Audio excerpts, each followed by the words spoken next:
Hello, everyone. I'm San, and you're listening to San Podcast. I guess many of you are getting ready to go back to your hometowns for Tet, right? Today, I'm packing my bags too. Usually, I go home for Tet for about 3 weeks to a month. And when Tet comes around, there are many things we worry about. One of them is money.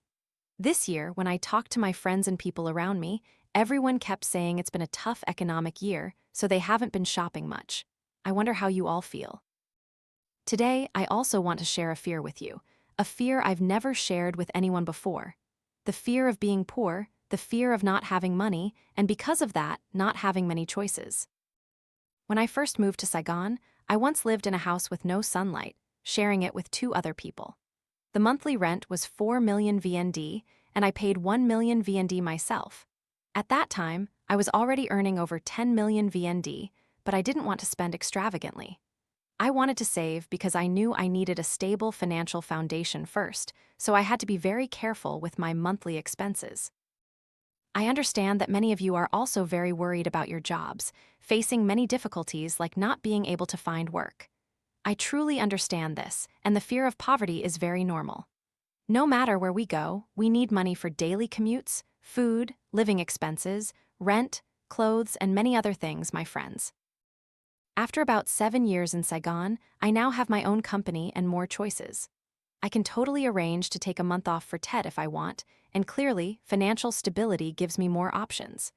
I'm afraid of not having many choices, my friends. I'm not chasing money. I'm chasing freedom and want to discover myself, and in that process, money is one of the very important things. I always believe that if I create value, money will appear naturally. That's why being diligent and disciplined has always been my secret. I don't think I'm more talented than others, I'm just ordinary. Ha Tin is a city I'm very fond of because it hasn't developed too much. Perhaps the most developed thing people associate with it is talent. People from Engi Tin have always been rumored to be good students, and I agree that Ha Tin is a place where students are very diligent in their studies, and parents invest heavily in their children's education. Back then, the city was very poor. There wasn't much entertainment. We had nothing but our studies. I'm also grateful that I've always strived to study hard, go to school, and acquire knowledge, experiences, and an environment that allowed me to grow over time. Later, the city gradually developed more, and I'm very happy about that. But personally, I still believe that if you want to earn money and have more opportunities, you have to go to a big city. And that's why, after graduating from university in 2017, I decided to move to Saigon. At that time, my major was business administration, but what I actually did was related to marketing. I clearly understood that economically, Ho Chi Minh City offered many opportunities and had many companies, so I decided to leave. And at that time, I didn't know many people in Saigon. I just went because I felt like I had asterisk to go, driven by an urge. I didn't care if anyone in Saigon could take care of me or not, because I understood that everything, first and foremost, required me to challenge myself and rely on my own efforts, rather than waiting for help from others. At that time, some relatives wanted to help me, offering to get me a good job with a stable salary at a large bank. But honestly, if I had only focused on money, I probably would have agreed. I would have agreed to a decent salary and a life with fewer worries. But I thought very differently. I wasn't just focused on money. I also wanted to explore myself and see what my capabilities were. So, I politely declined that help to find a job and go through interviews myself. I interviewed at 3 companies and was offered positions by all 3, but I chose the company where I felt I had the best fit for growth. So, stemming from that fear of poverty, I didn't choose the path of immediately earning a high salary. Instead, I chose to explore myself, see my capabilities and what I could learn. And importantly, I chose a job I loved. Clearly, I could have chosen an easier path, but would it have been right for me? The answer is no. In my first job when I moved to Saigon, I learned so much because it was a small company. So, besides my main job as a content writer, I also got to do other things like digital marketing, creating visuals for ads, and so on. Even when my boss was on leave, I had to take on some of their responsibilities. And I was always ready to say yes, not really caring if I got paid or received bonuses. It was simply that I wanted to learn, to absorb as much knowledge as possible. I was like a sponge, learning a lot and doing a lot. Later, when I shared on YouTube, I once said that when you're fresh out of school, don't focus too much on your current salary. You need to see what you're learning and how your value is being upgraded, because once your value increases, the market will always have a place for you and will pay you fairly. And that's why, after working for almost 2 years, my salary tripled. I even got headhunted, meaning only for my first job did I search for it myself. For all subsequent jobs, people brought them to me. Often, colleagues would recommend me. It all comes down to reputation, my friends. When you build trust and create value for others in your work, they will naturally want you on their team. After that, I also worked at a fairly large Korean company. At that time, I felt like I had gained so many experiences. I was so happy and learned a lot. Alongside that, I also had a YouTube channel. This YouTube channel wasn't making any money yet. It had many followers, but the monthly income was probably only around $100, just over 2 million VND. So I just considered it a fun hobby. I still focused on my main job, while also taking on many external projects, like writing content for people and doing marketing for them. Actually, it was all people I knew who asked for my help, and I was eager to try it out. Plus, I got paid, so I was very happy. At that time, I was earning a good amount of money, but I still lived in a modest place because I didn't dare to spend much when I didn't have a lot of savings. The moment I decided to quit my job to do YouTube full-time was one of the biggest turning points in my life. Because when I left the company, it meant I was turning down a very large fixed monthly salary to step into a job where I didn't know what my income would be. People might say that at that time, YouTube had a lot of potential and was highly anticipated. But in reality, YouTube wasn't making much money then. Most people just did it for fun, or perhaps others were earning a lot, I don't know. But for me, at that time, I saw that it wasn't bringing in much money. It was simply that I loved the freedom, and my current job wasn't quite suitable for me anymore. So, I quit and focused on creating content. I told myself that if, after 6 months, I couldn't earn money and support myself, I would quit and go back to my previous job. During that time when I went solo, quite a few older colleagues tried to recruit me. They'd say, "Hey, there's a great job for you, content manager." Oh my goodness, I was only about 2 or 3 years out of university then, and they were already offering me a content manager position, which is a big deal, you know, but I still declined. It meant they saw potential in me. I truly felt grateful for the opportunities they offered, but at that point, I really wanted to explore my capabilities further in the field of YouTube. And I was truly lucky to get my first bookings, gradually developing more. In late 2019, early 2020, I had my first international business trip to Japan, a dream country I never thought I'd visit so soon, because going to Japan costs a lot of money. I, on the other hand, don't have the habit of spending all the money I have. I save first. For example, if I wanted to go to Japan with a budget of 40 million VND, I would need at least 400 million VND in my account before I'd go. That's the kind of person I am. I wouldn't spend 40 million VND on travel if I only had 100 million VND. Because, going back to my initial fear, I'm afraid of being poor, so I spend very carefully. I don't rush to indulge, and I always believe that if I create a lot of value, I will have plenty later on and won't have to worry. I just need to focus on working and contributing first.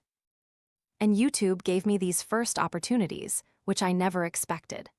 At that time, I went to Japan to promote the 2020 Japan Olympics, and unfortunately, that very year, COVID-19 appeared, and everything seemed to change. The entire world changed. But that very time turned out to be an opportunity for me. And in 2020, I no longer had to worry much about money because my income that whole year was many, many times higher than when I was working a regular job. In fact, 1 month's earnings were equal to what I used to make in an entire year. From then on, my financial issues were resolved, but I still didn't become complacent. I continued to save.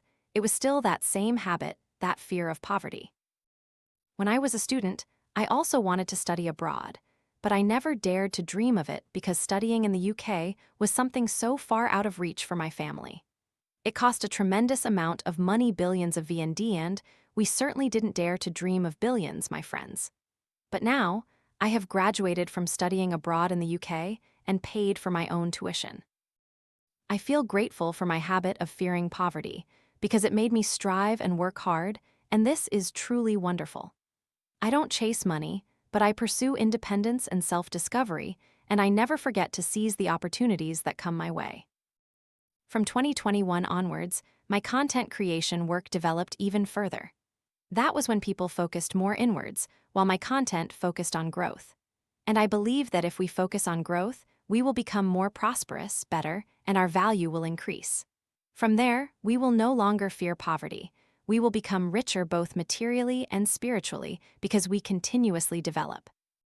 Gradually, from 2022 onwards, many TikTokers and other content creators emerged, and that brought challenges where we had to innovate and develop to stay competitive. Initially, I had quite a few worries because there were certain fluctuations in my work, but I always focused on growth. So, I realized that sitting there worrying wouldn't achieve anything. I just kept developing. And since the beginning, whether it was my influencer work or my side business, we never spent anything on marketing. We didn't run ads, we hadn't even reached that point yet, but we were already well received. So, I feel very grateful. So, it's clear that the path I chose had its own merits. When I focused on quality, brands would naturally see my content, like it, and contact me to work together. That's all. And often, some brands would collaborate for a whole year and then continue collaborating the next year. This probably comes from the good fit and trustworthiness in our working relationship. And at the end of 2022, I decided to open a company. Actually, it was simply because my income had increased quite significantly, and I would open a company to have my own employees and declare their expenses. That way, it would be better, and I would pay corporate income tax then, because at that time, there were too many expenses that I couldn't declare if it was personal income. And so, starting a business was also due to fate, my friends, not necessarily because I wanted to show off or anything. So, after opening the company, suddenly everything I did became more meticulous, more professional. Everything, from contracts and paperwork to stamps and processes, became professional. And it's the same with Besso. When you buy Besso products, you can absolutely get red invoices, VAT invoices, and the website has also been registered with the Ministry of Industry and Trade. In general, everything became more refined over time because that's what I aim for. Slow, steady, sustainable growth that brings value. Now, stepping into a new year, I also just got a new email.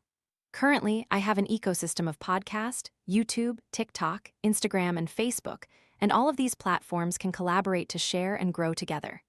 And next year, 2025, will also mark a very new phase of development for me, becoming more professional. Of course, I'm not overly ambitious to develop anything too aggressively. It's simply about investing a little more in each aspect. Regarding content, I just bought a new camera to upgrade my visuals. Even the podcast content will be developed, especially the images, which will receive more investment. I simply want a further upgrade so viewers have a better experience with both audio and visuals. Even the music you're listening to is paid for annually on Epidemic Sound, and I always choose songs that make you feel most comfortable and relaxed, so that every time you listen, you feel like it's a piece you want to listen to again and again. I always aim for evergreen content you can listen to and watch repeatedly. And it's the same with my other channels. I want to aim for long-term, sustainable growth and also my own personal development. I know that my content will develop along with my personal growth because it's closely tied to my personal brand. And that's why I will always strive to develop myself more, so my content can develop accordingly. You know what? Everything I have today also stems from that fear of poverty, the fear of my family struggling. Before, I remember my parents raising 3 children was incredibly difficult. Before returning to Vietnam, my parents were quite well off, especially when they first came back in '95. I was born in Russia, but only for a short time. After that, my parents returned to Vietnam permanently. At that time, my parents had a good amount of money, but gradually, raising 3 children slowly depleted their resources, my friends. Raising 3 children is not simple at all. And I remember a time when my mother had to borrow money for my university tuition. It was so hard. And I didn't want my parents to struggle like that anymore. So, even while I was still in university, I tried to work part-time so I wouldn't ask my mom for too much money. And when I started working, I stopped asking for money altogether. I became independent, paid for everything myself, and later, I could give back to help my family have an easier life. Of course, I also feel very lucky because my parents invested in our education. Even if it meant borrowing money, they ensured we got a full education. And I'm very grateful for that. Growing up, I was an ambitious girl, a girl who believed she could achieve even greater things. I believed in myself enough to know that I could completely upgrade my life. Right now, I'm living a life where I think I have many things I used to dream of, and I'm very grateful for that. I don't think I need to boast about my assets to let people know how rich I am or how much money I've made. Honestly, none of that matters. I just feel that now I have more choices, like being able to book a business class ticket to go home for Tet without having to deal with the crowds. And you know what? When you have money, you have more choices, and that's why I strive and struggle. Instead of blaming our current lives, we should just keep working hard and start looking for our own opportunities, and believe that we deserve many wonderful things and strive for them. Then you will surely achieve those things. Looking back at my life, I see that there has indeed been a remarkable development, truly significant. At the present moment, I feel that I also need to strive even harder, because if I have better conditions now than before, then clearly I have more opportunities to grow. And that's why, in the coming year, I will invest more in my work, my career, and also more in my personal development physically, mentally, and intellectually. From there, I can bring more value to myself, to society, and to those around me. I'm very grateful to all of you for your support, because each one of you is a tremendous force that gives me a stronger will and a firmer belief in myself. During my content creation journey, there have been many attacks. Even when my podcast was praised as one of the most popular, I was still cursed at and criticized. At first, I was sad, but later I got used to it, and I even feel grateful for those articles and reports because they acknowledged my efforts. Because there was a period when my podcast topped the charts for many consecutive months, and I also want to thank you all for your love and support, and even for defending me fiercely against articles that attacked me and spoke ill of me. Thank you for always believing in me. I always think that we can't please everyone, and on your own path to wealth, you will receive a lot of criticism. Focus on those who support you, those who encourage you, those who believe in you. Focus on that energy and always tell yourself that you can do it. You know what? Think about those times in the future when you become more prosperous, when you have more choices, when your life is easier. You'll truly feel much more comfortable. I'm telling you this from the bottom of my heart. When I first moved to Saigon in 2018, I only went back to my hometown once that year, for Tet.